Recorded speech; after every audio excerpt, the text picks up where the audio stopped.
মোহতারাম হাজিরিন, আমরা কেউ আল্লাহ তাআলার কাছে দরখাস্ত করি নাই, আল্লাহ আমাকে আপনি আখেরি জামানার পয়গম্বর মুহাম্মদুর রাসূলুল্লাহ সাল্লাল্লাহু আলাইহি ওয়াসাল্লামের উম্মত হিসেবে কবুল করেন।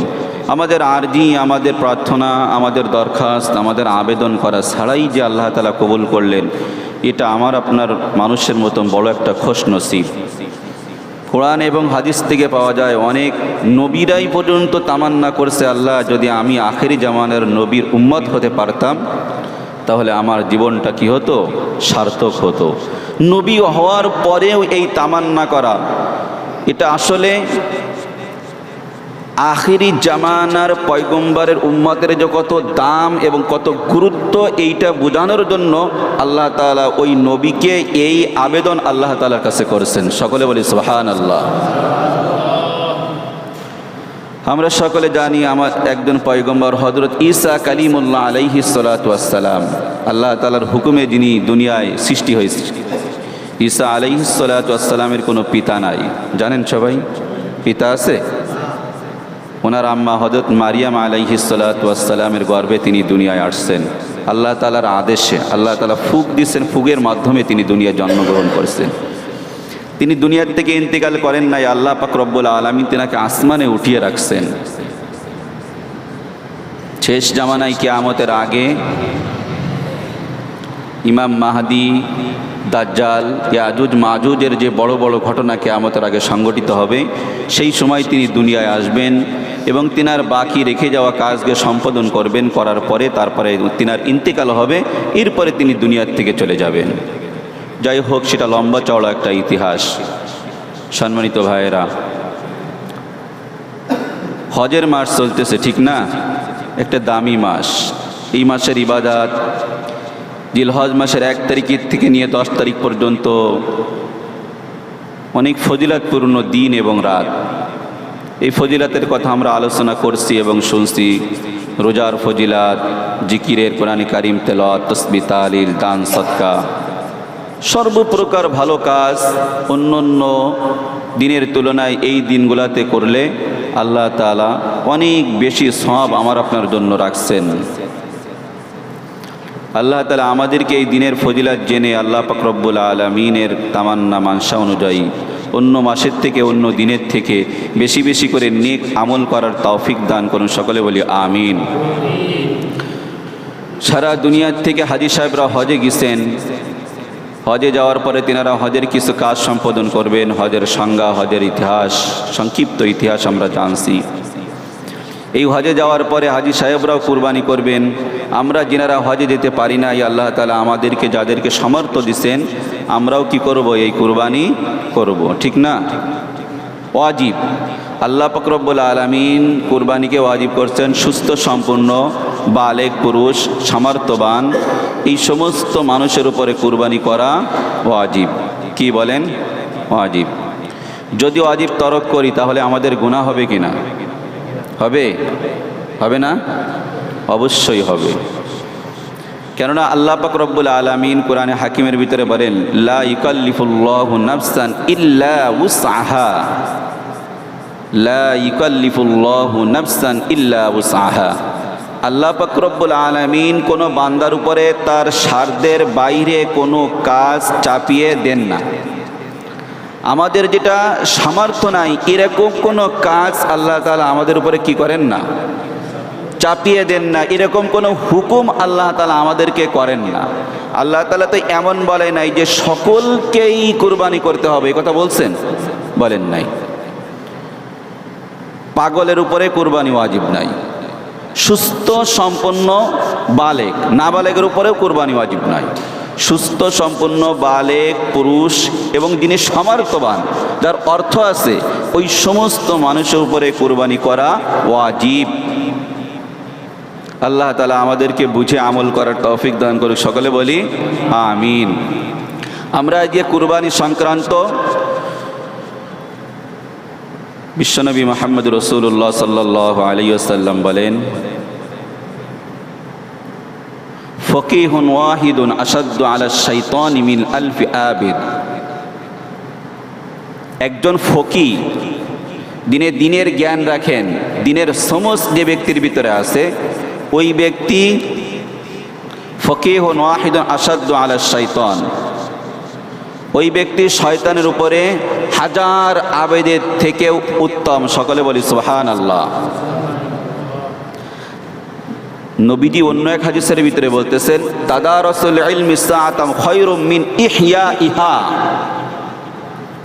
দিনের সামান্য সময় ইলম অর্জন করা, ইলমে দিন শিক্ষা করা, সারা রাত্র জেগে ইবাদত বন্দেগী করার থেকেও উত্তম বদলা আল্লাহ তাআলা তার আমলনামায় দান করেন।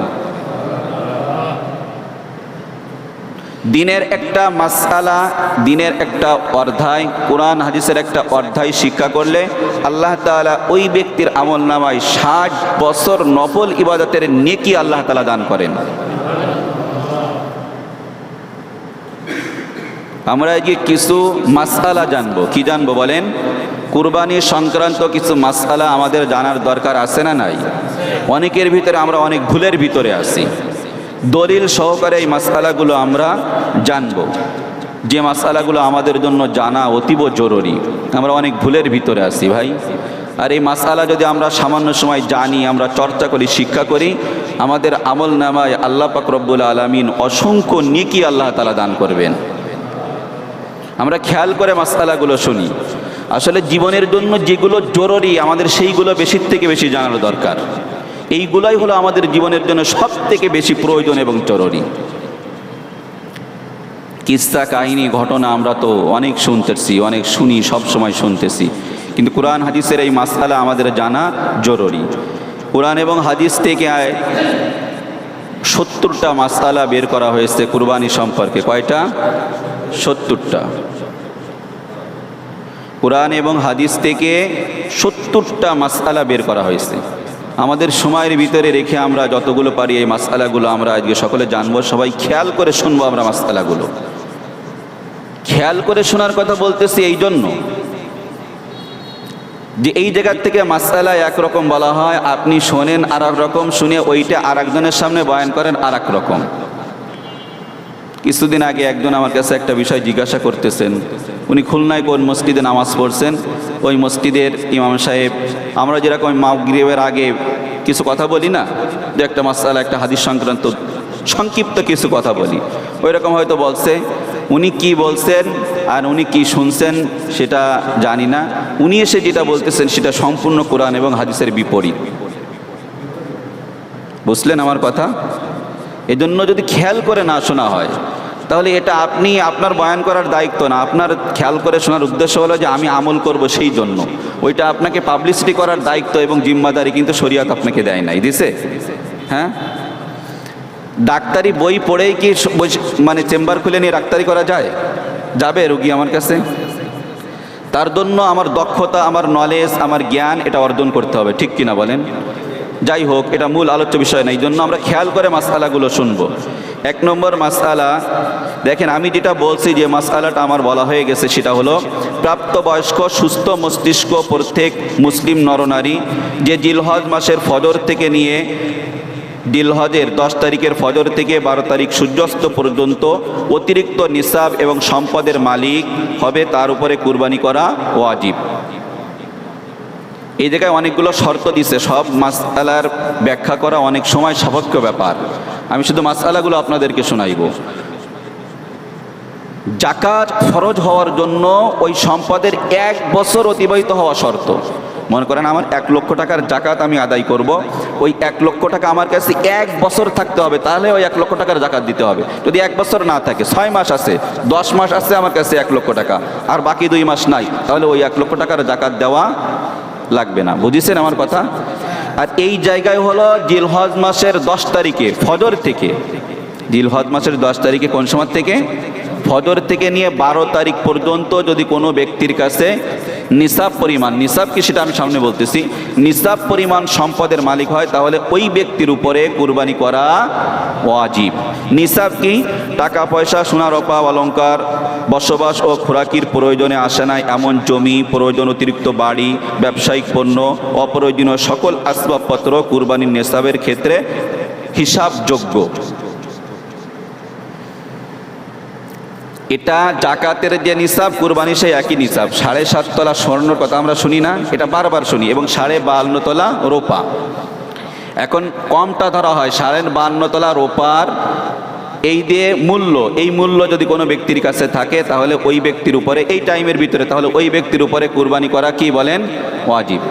এখন এই জায়গায় মাসআলা হলো, যদি কারো কাছে কিছু স্বর্ণ আছে, কিছু রূপা আছে, আর কিছু টাকা আছে, তিনটা মিলায়ে স্বর্ণের দাম ধরলাম, রূপার দাম ধরলাম, আর ওই টাকাগুলো ধরলাম, এই তিনটা মিলায়ে যদি নিসাব পরিমাণ হয়ে যায়, অর্থাৎ 52.5 তোলা রূপার দাম যদি হয়ে যায়, তাহলে ওই ব্যক্তির উপরে কুরবানি করা ওয়াজিব। এবং আমাদের প্রয়োজন অতিরিক্ত যে আসবাবপত্রগুলো আমাদের আছে, দোকান বলেন, আমার ব্যবসায়ী পণ্য বলেন, তারপরে আমার অতিরিক্ত জমি বলেন, আমার জমি আছে মনে করেন 10 বিঘা, কয় বিঘা?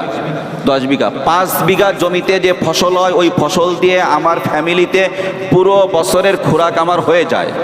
ভালো করে বুঝেন, পুরো বছরে কি হয়ে যায়? আমার খোরাক আমার হয়ে যায়। তাহলে অতিরিক্ত যে 5 বিঘে জমি আছে, ওই জমির মূল্যটাও হিসাব করতে হবে। বুঝেছেন কথা?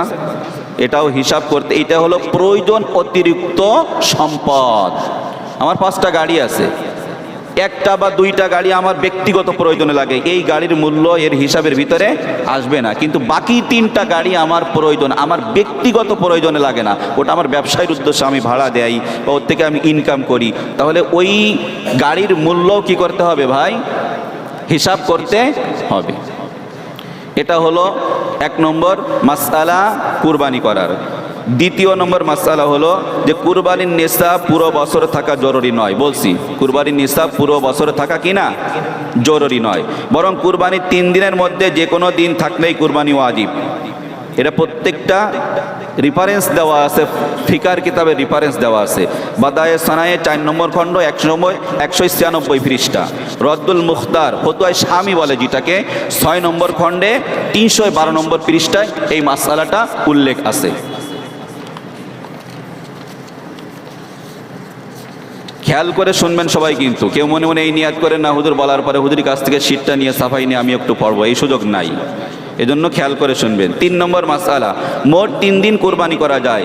জিলহজের 10, 11, 12 মুখস্থ করেন। মোট কয়দিন কুরবানি করা যায়? 3 দিন। আমরা বলি, একটা ক্লাস করতেছি আমরা, মোট কয়দিন কুরবানি করা যায়? 3 দিন, 10, 11, 12 তারিখ সূর্যাস্ত পর্যন্ত। তবে সম্ভব হলে জিলহজের 10 তারিখেই কুরবানি করা উত্তম। তবে উত্তম দিন হলো কুরবানির দিন 10 তারিখেই কুরবানি করা, বাকি পরের দিনও কুরবানি করা যায়। বুঝেছেন সবাই? এই মাসআলাটা, এই হাদিসটা আছে মুয়াত্তায়ে মালিক 188 পৃষ্ঠা, বাদায়ে সানায়ে 4 নম্বর খণ্ড 198 পৃষ্ঠা, ফতোয়ায়ে হিন্দিয়া 5 নম্বর খণ্ড 295 পৃষ্ঠায় এই মাসআলাটা উল্লেখ আছে। 4 নম্বর মাসআলা, নাবালেগ শিশু কিশোর তদরূপ যে সুস্থ মস্তিষ্ক সম্পূর্ণ নয়, নিসাবের মালিক হলেও তাদের উপরে কুরবানি ওয়াজিব নয়। নাবালেগের উপরে কি না ভাই কুরবানি ওয়াজিব না। অনেক নাবালেগ শিশু আছে, সে অনেক সম্পদের মালিক আছে না? এরকম পিতা মারা গেছে মনে করেন, তার ব্যাংকে মনে করেন 20 লক্ষ টাকা রেখে গেছে, তাহলে ওই সম্পদের মালিক কে? ওই শিশু, ওই ছোট্ট শিশুটা সম্পদের মালিক, কিন্তু তার উপরে কি না ভাই কুরবানি ওয়াজিব না। সুস্থ মস্তিষ্ক সম্পূর্ণ, তার মানে পাগলের উপরেও কি না, পাগল যদি 10 লক্ষ টাকারও মালিক হয় তবুও তার উপরে কি না ভাই কুরবানি ওয়াজিব না। আমার সঙ্গে সঙ্গে একটু কথা বলেন সবাই, তাহলে জিনিসটা আপনারা বুঝতেছেন, এটা আমি বুঝতে পারবো। মুখস্থ রাখার দরকার নেই, কিন্তু বুঝলে হচ্ছে, ঠিক না? মস্তিষ্ক সম্পূর্ণ, তার উপরে কিনা কুরবানি ওয়াজিব নয়। অবশ্যই তার অভিভাবক নিজ সম্পদ দ্বারা তাদের পক্ষ থেকে কুরবানি করলে তা সহি হবে। নাবালেগ শিশু, তার উপরে কুরবানি ওয়াজিব না, কিন্তু তার অভিভাবক, তার আম্মা বললে যে আমার সন্তানের নামে এত লক্ষ টাকা আছে, আমি কুরবানি করব, তাহলে এই কুরবানি করলে কি আছে ভাই? এটা সহি আছে, এটা করে দেওয়া যাবে, কোনো সমস্যা নাই। এই মাসআলাটা হলো বাদায়ে সানায়ে 4 নম্বর খণ্ড 196 পৃষ্ঠা, রদ্দুল মুখতার ফতোয়ায়ে শামি 6 নম্বর খণ্ড 316 নম্বর পৃষ্ঠা। মুসাফিরের জন্য কুরবানি, আমরা সফর করি না, বিভিন্ন সময় সফরে থাকি। এই মুসাফির, যে ব্যক্তি কুরবানির দিনগুলোতে মুসাফির থাকবে, অর্থাৎ 48 মাইল বা প্রায় 78 কিলোমিটার দূরে যাওয়ার নিয়তে নিজ এলাকা ত্যাগ করেছে, তার উপরে কুরবানি ওয়াজিব নয়। এক কথায় মুসাফিরের উপরে কুরবানি কি না ওয়াজিব না। মুসাফির কাকে বলে? যিনি 48 মাইল অথবা 78 কিলোমিটার দূরত্বে ভ্রমণ করার জন্য নিজ এলাকা থেকে নিয়াত করে বের হয়, ওই ব্যক্তিকে কি বলে? মুসাফির বলে। এই মুসাফিরের মাসালাও জানার দরকার, কারণ মুসাফির যে সময় আমরা সফর করি আমাদের এই নামাজ কসর পড়তে হয়, ঠিক না? অনেকেই কিন্তু আমরা এই মাসালা জানি না, বিভ্রান্তির ভিতরে পড়ে যাই। তাহলে মুসাফিরের উপরে কি না ভাই কুরবানি করা ওয়াজিব নয়। নাবালেগের পক্ষ থেকে কুরবানি, নাবালেগের পক্ষ থেকে কুরবানি দেওয়া অভিভাবকের উপর ওয়াজিব নয়, বরং মুস্তাহাব। নাবালেগের পক্ষ থেকে অভিভাবকের উপরে কুরবানি দেওয়া ওয়াজিব নয়, বরং কি মুস্তাহাব, মানে দিলে সওয়াব হবে, না দিলে কোনো কি নাই, গুনাহ নাই, একে বলে মুস্তাহাব। আমরা সবাই এই ইসতিলাহগুলো জানি, ফরজ, ওয়াজিব, সুন্নাতে মুআক্কাদা, সুন্নাত, মুস্তাহাব, এগুলো আমরা শুনছি না? এর প্রত্যেকটার এক একটা মাপকাঠি আছে, এক একটা হুকুমের ভিন্নতা আছে। তারপরে জায়েজ, না জায়েজ, হালাল, হারাম, মাকরু, মাকরুহে তাহারিমি, এরও একটা মিকদার আছে, এর একটা পরিমাণ আছে, যে কোনটা করলে কি গুনাহ হবে এর একটা পরিমাণ আছে। যাই হোক, 7 নম্বর মাসআলা, দরিদ্র ব্যক্তির কুরবানির হুকুম। দরিদ্র ব্যক্তির উপরে, এই মাসলাটা খুব ভালো করে খেয়াল করেন সবাই, দরিদ্র ব্যক্তির উপরে কুরবানি করা ওয়াজিব নয়, কিন্তু সে যদি কুরবানির নিয়তে কোনো পশু কিনে তাহলে তা কুরবানি করা ওয়াজিব হয়ে যায়। দরিদ্র কোনো ব্যক্তির উপরে কুরবানি করা ওয়াজিব নয়, তবে সে যদি কুরবানি করার নিয়তে কোনো পশু ক্রয় করে তাহলে ওই পশুটাই কুরবানি করা তার জন্য কি হয়ে যায়, ওয়াজিব হয়ে যায়। আল্লাহ তাআলা তাকে কিন্তু ওয়াজিব করে নাই, সে নিজের উপরে নিজেই ওয়াজিব করে নিছে, ঠিক না? দরিদ্র ব্যক্তির উপরে এই মাসআলাটা হলো বাদায়ে সানায়ে 4 নম্বর খণ্ড 192 পৃষ্ঠা। কুরবানি করতে না পারলে 8 নম্বর মাসআলা, কেউ যদি কুরবানির দিনগুলোতে ওয়াজিব কুরবানি দিতে না পারে তাহলে কুরবানির পশু ক্রয় না করে থাকলে তার উপর কুরবানির উপযুক্ত একটি ছাগলের মূল্য সদকা করা ওয়াজিব। আর যদি পশু ক্রয় করেছিল কিন্তু কোনো কারণে কুরবানি দেওয়া হয় নাই তাহলে ওই পশু জীবিত সদকা করে দিবে। রেফারেন্স বাদায়ে সানায়ে 4 নম্বর খণ্ড 204 নম্বর পৃষ্ঠা, ফতোয়ায়ে কাজী খান 3 নম্বর খণ্ড 345 নম্বর পৃষ্ঠা। এক ব্যক্তি উপরে কুরবানি করা ওয়াজিব, কিন্তু তিনি কুরবানি করে নাই। কুরবানির পরে মনে করেন কোনো আলোচনা বা কোনো কারণে কোনো কারো কথা শুনে তার ভিতরে বুঝাইছে যে আমার উপরে কুরবানি করা ওয়াজিব ছিল, আমি করি নাই, আমার গুনাহ হয়ে গেছে, আমি এখন করতে চাই, হুজুর কোনো রাস্তা আছে কিনা? বুঝেছেন কথা, বুঝতেছেন না সবাই? এখন এ কি করবে? বলতেছে যে সে যে করতে পারে নাই কোনো কারণবশত বা যে কোনো কারণে, তাহলে তাকে একটা ছাগল মানে হৃষ্টপুষ্ট একটা ছাগল ক্রয় করে সেটাকে কি করে দিতে হবে, সদকা করে দিতে হবে, দান করে দিতে হবে মানুষকে। আবার মনে করেন আর এক ব্যক্তি সে পশু ক্রয় করেছিল কিন্তু যে কোনো কারণবশত বিপদ আপদ যে কোনো কারণে এই 3 দিনের ভিতরে কুরবানি করতে পারে নাই, ওই পশুটা থেকে গেছে, তাহলে ওই পশুটাও তাকে কি করে দিতে হবে ভাই, সদকা করে দিতে হবে। বুঝেছেন সবাই? 9 নম্বর মাসআলা, যেসব এলাকায় লোকজনের উপরে জুমা ও ঈদের নামাজ ওয়াজিব তাদের জন্য ঈদের নামাজের আগে কুরবানি করা জায়েজ নয়। অবশ্যই বৃষ্টি বাদল বা অন্য কোনো ওজরে যদি প্রথম দিন ঈদের নামাজ না হয় তাহলে ঈদের নামাজের সময় অতিরিক্ত হওয়ার পর প্রথম দিনেও কুরবানি করা জায়েজ।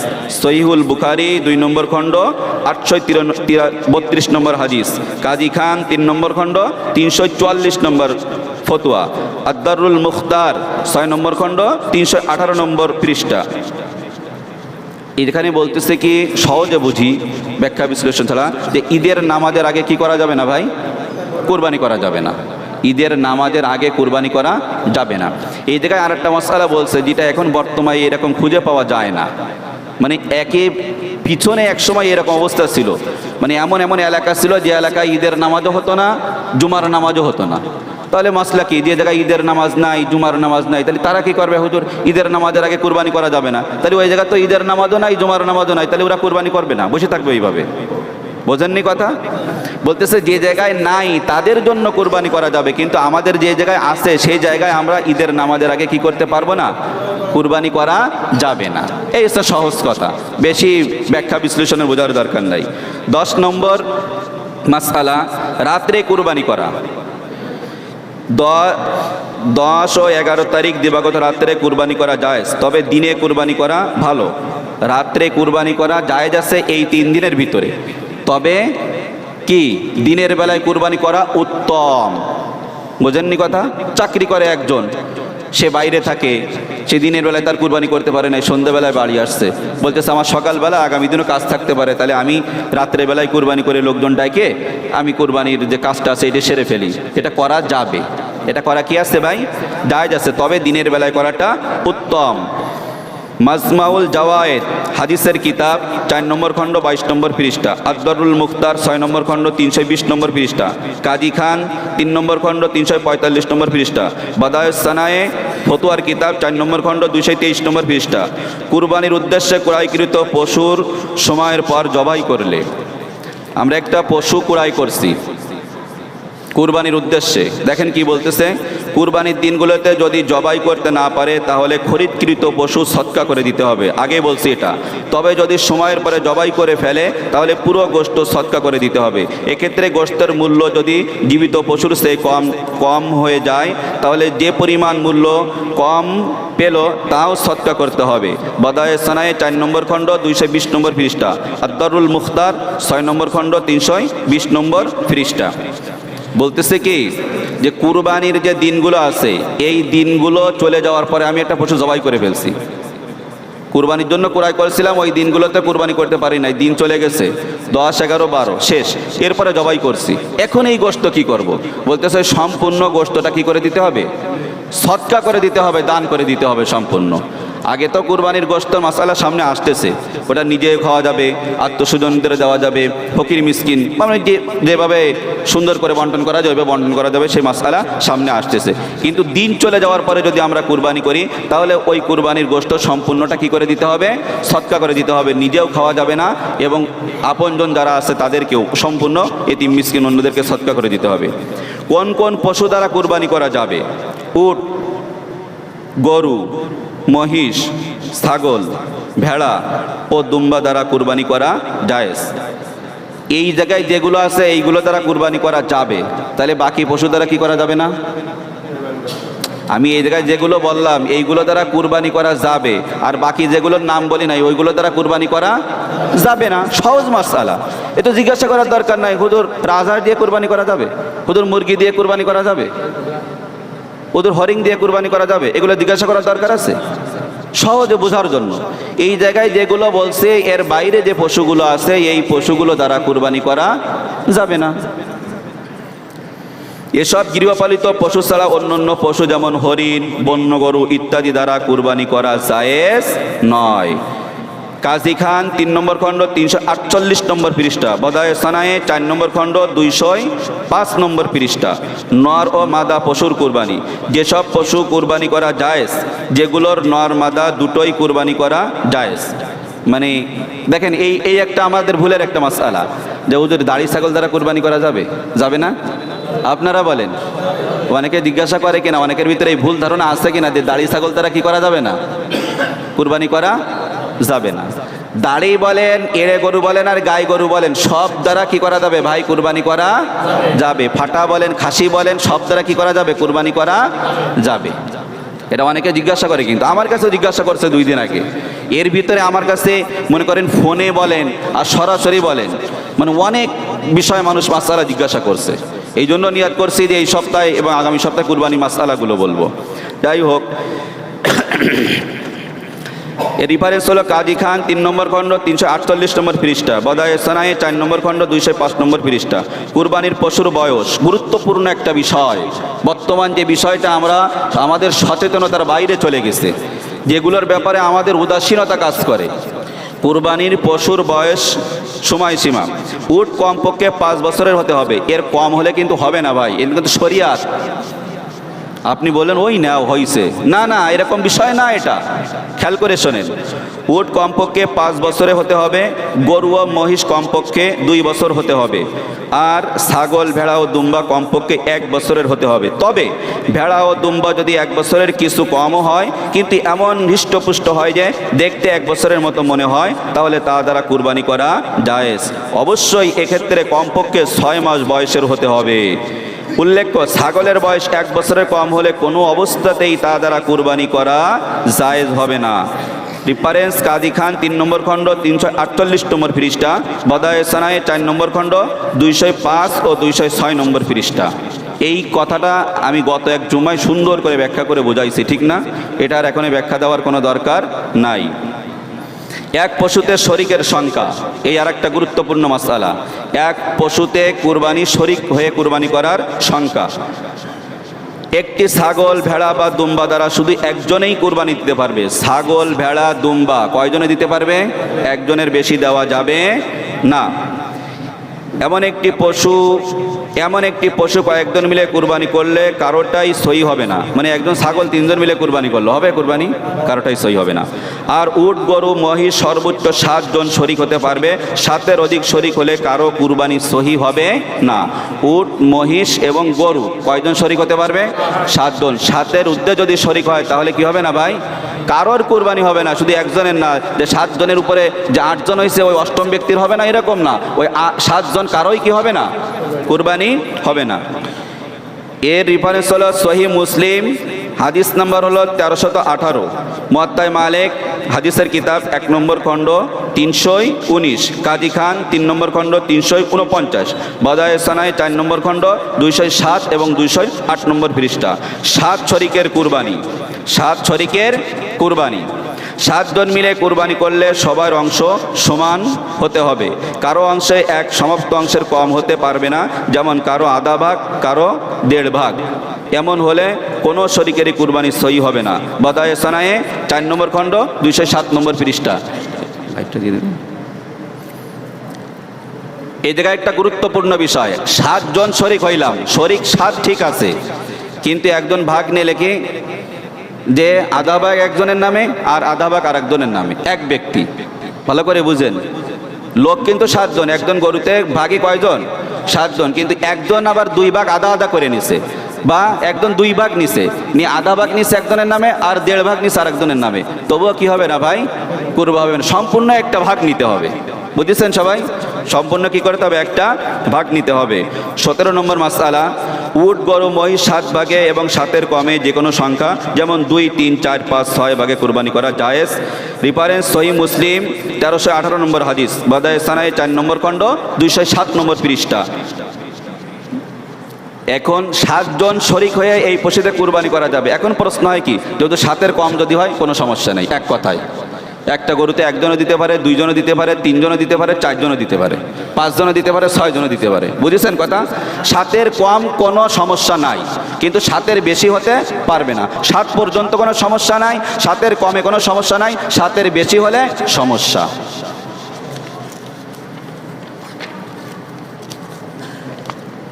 18 নম্বর মাসআলা, যদি কেউ আল্লাহ তাআলার হুকুম পালনের উদ্দেশ্যে কুরবানি না করে শুধু গোশত খাওয়ার নিয়তে কুরবানি করে, তাহলে তার কুরবানি সহি হবে না। তাকে অংশীদার বানালে অংশীদারের কারো কুরবানি হবে না। তাই অত্যন্ত সতর্কতার সাথে শরিক নির্বাচন করতে হবে। বাদায়ে সানায়ে 4 নম্বর খণ্ড 208 নম্বর পৃষ্ঠা। কাজী খান 3 নম্বর খণ্ড 349 নম্বর পৃষ্ঠা। এ তো আর বোঝানোর দরকার নাই, আছে? গোশত খাওয়ার নিয়াতে, মেয়ে বিবাদার নিয়াতে, আত্মস্বজন আসবে সেই নিয়াতে, ভাই এই নিয়াতে কুরবানি করলে ভাই কারো কুরবানি হবে না ভাই, শরিকদার কারো কুরবানি হবে না ভাই। এরকম নিয়াত আছে না নাই বলেন? ঈদের পরে আমার মেয়ে বিবাহ দেবো, তাহলে এক দিলে 2 পাখি মেরে দেব, এই নিয়াতের থেকে বের হয়ে আসতে হবে ভাই। আপনি আল্লাহ তাআলার খুশি করার জন্য কুরবানি করতে হবে। 19 নম্বর মাসআলা, কুরবানির পশুতে আকিকার অংশ। এই মাসআলাটা সবার জানার দরকার। এই গত 2-3 দিনের ভিতরে মনে হয় 10-15 জন আমার কাছে জিজ্ঞাসা করছে কুরবানির পশুতে আকিকার অংশ। এই গত 2-3 দিনের কথা বললাম, সরাসরি ফোনে 10-15 জনের বেশি আমার কাছে জিজ্ঞাসা করছে এই মাসআলাটা। খেয়াল করি সবাই, কুরবানির গরু, মহিষ ও উটে আকিকার নিয়াতে শরিক হতে পারবে। এতে কুরবানি ও আকিকা দুটোই সহি হবে। কুরবানির গরু, মহিষ ও উটে আকিকার নিয়াতে শরিক হতে পারবে। এতে কুরবানি ও আকিকা দুটোই সহি হবে। তাহতাবি আলাদ্দুর একটা কিতাব, 4 নম্বর খণ্ড 166 নম্বর পৃষ্ঠা। রদ্দুল মুখতার 6 নম্বর খণ্ড 362 নম্বর পৃষ্ঠা। তাহলে বিষয়টা স্পষ্ট হয়ে গেল। এই জায়গায় কিন্তু 3টে পশুর নাম বলছে, গরু, মহিষ ও উট। তাহলে ছাগলে শরিক হওয়া যাবে? যেহেতু ছাগলে কোনো শরিক নেই, এই জন্য ওইটা কিন্তু বলার কোনো কি নাই ভাই, দরকার নাই। তাহলে গরু, মহিষ এবং উটে কুরবানির অংশের সাথে আকিকা করলে দুটোই কি হবে? সহি হবে। কুরবানিও সহি হবে, আকিকাও সহি হবে। তবে হিসেবটা কিন্তু ওইটা মনে রাখতে হবে যে 7-এর বেশি কিন্তু হতে পারবে না। আপনি 5 ভাগ দিলেন মনে করেন কোরবানি, আর 4 ভাগ দিলেন আকিকা, তাহলে কয় ভাগ হয়ে গেল? হবে। হিসাব কিন্তু সবসময় এটা মনে রাখবেন যে 7-এর বেশি হতে পারবে না। ছেলে হলে, টাইম হয়ে গেছে, ছেলে হলে 2 ভাগ আকিকার ক্ষেত্রে, আর মেয়ে হলে কয় ভাগ? 1 ভাগ। তো ওই গরুতে বা উটে বা মহিষ শরিক হলেও ওই জায়গায় কিন্তু ছেলের জন্য কয় ভাগ নিতে হবে? 2 ভাগ, আর মেয়ের জন্য 1 ভাগ। এখন মনে করেন এক ব্যক্তি তার 3টা ছেলে আর 1টা মেয়ের আকিকা করবে। আপনাদের কাছে আমি প্রশ্ন করতেছি, তাহলে একটা গরু দ্বারা কি কুরবানি হবে? আগে ভালো করে বুঝে তাই উত্তর দেবেন। একজন 3টা ছেলে আর 1টা মেয়ের আকিকা করবে, হবে না? বুঝেছেন সবাই? হ্যাঁ, এই 3 দুগুণে 6 আর 1, 3 ছেলের জন্য 6 ভাগ, 1 মেয়ের জন্য কত ভাগ হলো? 7 ভাগ হয়ে গেল। বুঝেছেন? আবার মনে করেন একজন ব্যক্তি যে তার 3টে ছেলের জন্য আকিকা দেবে আর তিনি কুরবানি করবে, একটা গরু দ্বারা হবে? হবে না। বললেন কেন? 3টা ছেলের জন্য কয় ভাগ? 6 ভাগ, আর 1 ভাগ থাকতেছে না? ওই 1 ভাগ উনি কুরবানি করলেন, 1 ভাগ ওনার কুরবানির নিয়াত, আর 3 ছেলের জন্য 6 ভাগ আকিকার নিয়াত। কুরবানি এবং আকিকা একই পশুর ভিতরে জায়েজ আছে না? হয়ে যাবে কিনা? হয়ে যাবে। আল্লাহ তাআলা আমাদেরকে বুঝে সঠিক এই মাসআলাগুলো, 20টা মাসআলা বললাম আজকে, আগামী জুমা আরোগুলো বলবো। এই জায়গায় 70টা মাসআলা আছে। কয়টা মাসআলা? যেগুলো আমাদের জানা সবার জন্য কি ভাই? জরুরি। আল্লাহ তাআলা আমাদেরকে মাসআলাগুলোর উপরে আমল করার তৌফিক দান করুন। সকলে বলি আমিন।